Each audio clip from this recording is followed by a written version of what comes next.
दोस्तों क्या हुआ जब चंद्रशेखर आजाद रावण की डिबेट में अचानक से सुधांशु जी सामने आ गए। वैसे तो आपने कई सारी वीडियोस देखी होंगे जहां चंद्रशेखर आजाद रावण के इंटरव्यू में एंकर्स ने जब भी रावण से कोई सवाल पूछा है चंद्रशेखर आजाद रावण के पास कोई जवाब नहीं होता और अक्सर चंद्रशेखर आजाद रावण की तरफ से ये कहा जाता है कि मैं किसी से डिबेट नहीं करूंगा, मैं यहाँ इंटरव्यू देने आया हूँ, डिबेट करने नहीं आया। तो आज मैं ऐसी वीडियोस लाया हूँ जहाँ चंद्रशेखर आजाद रावण की इंसल्ट हो रही है और इस तरह से सवालों के जवाब नहीं मिल रहे हैं। तो वीडियो को एंड तक जरूर देखें। जय हिंद। अगर हिम्मत है मुख्यमंत्री जी तो फिर चुनाव करा के देखो, अगर आपकी जमानत जब्त नहीं हो गई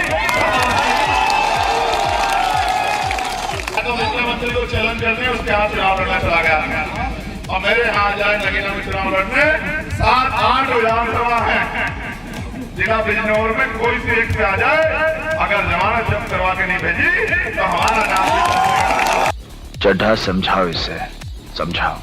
आप ऐसा लगता है कि आज़ाद रहना चाहते हैं, किसी के काबू में नहीं रहना चाहते, वश में नहीं रहना चाहते और आप पर आरोप ये लगता है आप शोर बहुत ज़्यादा मचा रहे हैं, शोर ज़्यादा मचाते हैं, गंभीर राजनीति नहीं कर रहे हैं। जिस राम मंदिर को सारी जनता भूल गई, क्योंकि राम मंदिर का शिलान्यास ऐसे समय पे हुआ, भूमि पूजन जिस समय देश परेशान था, कोरोना काल चल रहा था, रोजगार नहीं था, महंगाई थी, इलाज नहीं हो रहा था, तमाम आदमी परेशान थे, घर में बंद थे, उसको सब भूल गए। मुसलमानों ने कहा भाई बना लो, खत्म करो, राड खत्म करो।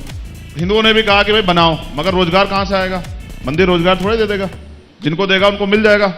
सतीश चंद्र मिश्रा जी वहां जाके कह रहे हैं अयोध्या कि हम राम मंदिर बनाएंगे, उनके पीछे। नहीं, मंदिर से रोजगार क्यों नहीं मिलेगा?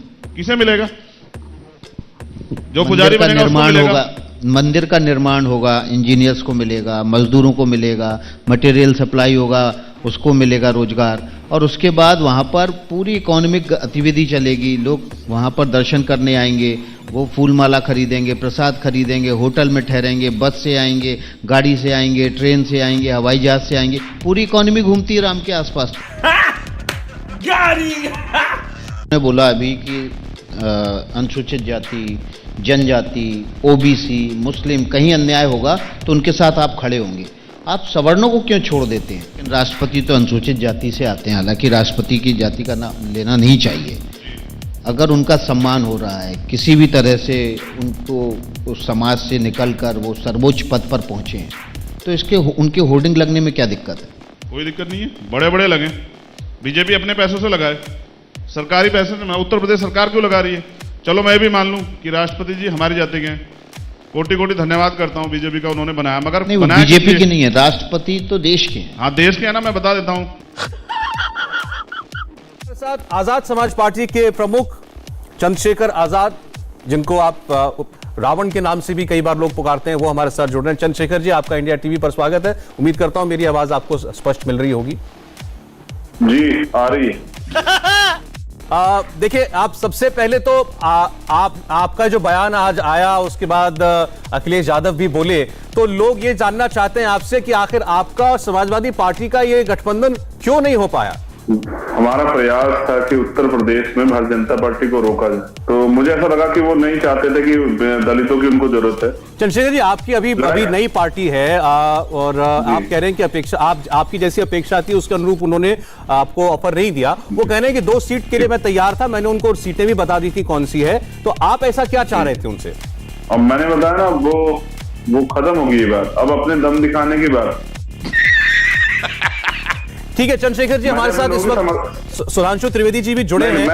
जी मैं क्या कह रहा हूँ जी, मैंने इंडिया टीवी वालों को बताया था कि मैं कभी, सुधांशु जी तो मेरी एक बार पहले भी इनसे बातचीत हुई, मैं कभी किसी के सवाल का जवाब नहीं देता हूँ। मैं आपको कहाँ मना कर रहा हूँ? मैंने एक बार भी आपसे कहा, मैंने एक बार भी आपसे ये कहा कि मैं आपको फोर्स कर रहा हूँ। मेरे फोर्स करने से हो क्या जाएगा? आप करेंगे वही जो आपको करना है। आप जानते हैं, फिर आप जानते हैं। तो मैं क्या कह रहा हूँ आपसे? मैंने तो कुछ बोला ही नहीं और आपका सिद्धांत मुझे नहीं, कम से कम मुझे पता नहीं था, मुझे बताया नहीं गया था।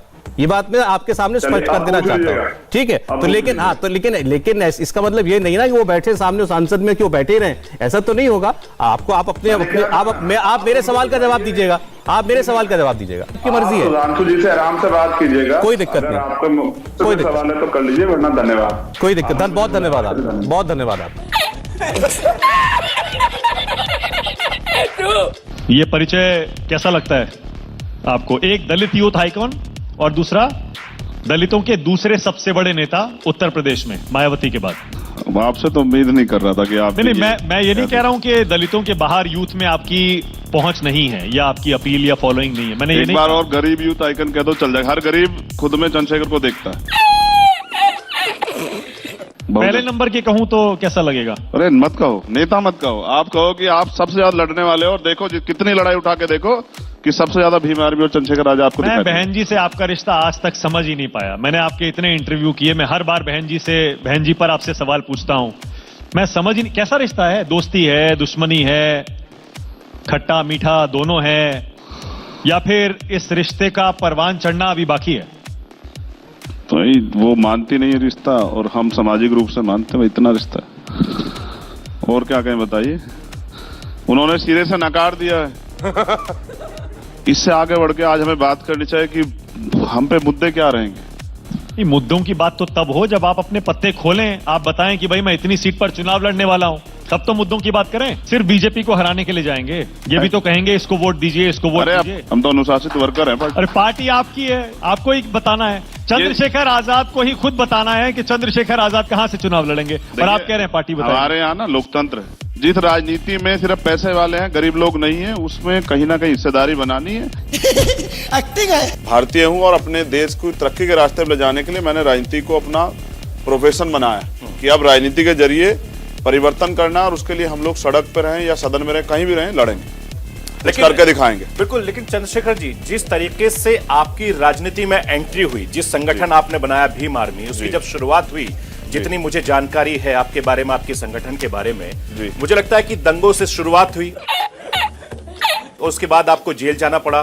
तकरीबन 16 महीने आप जेल में रहे, उसके बाद में आप आके लगातार लोगों के बीच में गए, और आज देखते देखते सहारनपुर से लेकर आपका पूरा भीम आर्मी न केवल उत्तर प्रदेश में बल्कि देश के दूसरे राज्यों में फैल गया। जी, ऐसा क्या?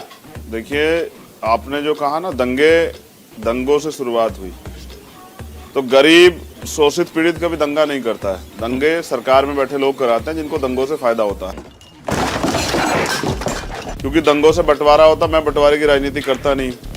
तो मैं समझता हूं कि एक सोची समझी साजिश के थ्रू भारतीय जनता पार्टी के लोगों ने। दोस्तों, भीम आर्मी और आजाद समाज पार्टी के संस्थापक चंद्रशेखर आजाद रावण की कई सारी डिबेट्स और इंटरव्यूज तो आपने देखे ही होंगे। जब भी चंद्रशेखर आजाद रावण का मुंह खुलता है, कोई भी लॉजिकल बात नहीं निकलती, वही घिसी पिटी कास्ट की बात निकलेगी, या फिर हिंदुओं में ये है, ये राम मंदिर में ये प्रॉब्लम है, या इस हिंदू फेस्टिवल में ये दिक्कत है, इसको इस तरह से मनाओ, उस तरह से मनाओ। चंद्रशेखर आजाद रावण एक टिपिकल सेकुलर लिबरल की तरह बात करते हैं, और ये कोई नई बात नहीं है। देश में ऐसे कई सारी सेकुलर पार्टी है जो सेम यही फंडामेंटल्स को यूज करके अपनी रोजी रोटी कमा रही हैं।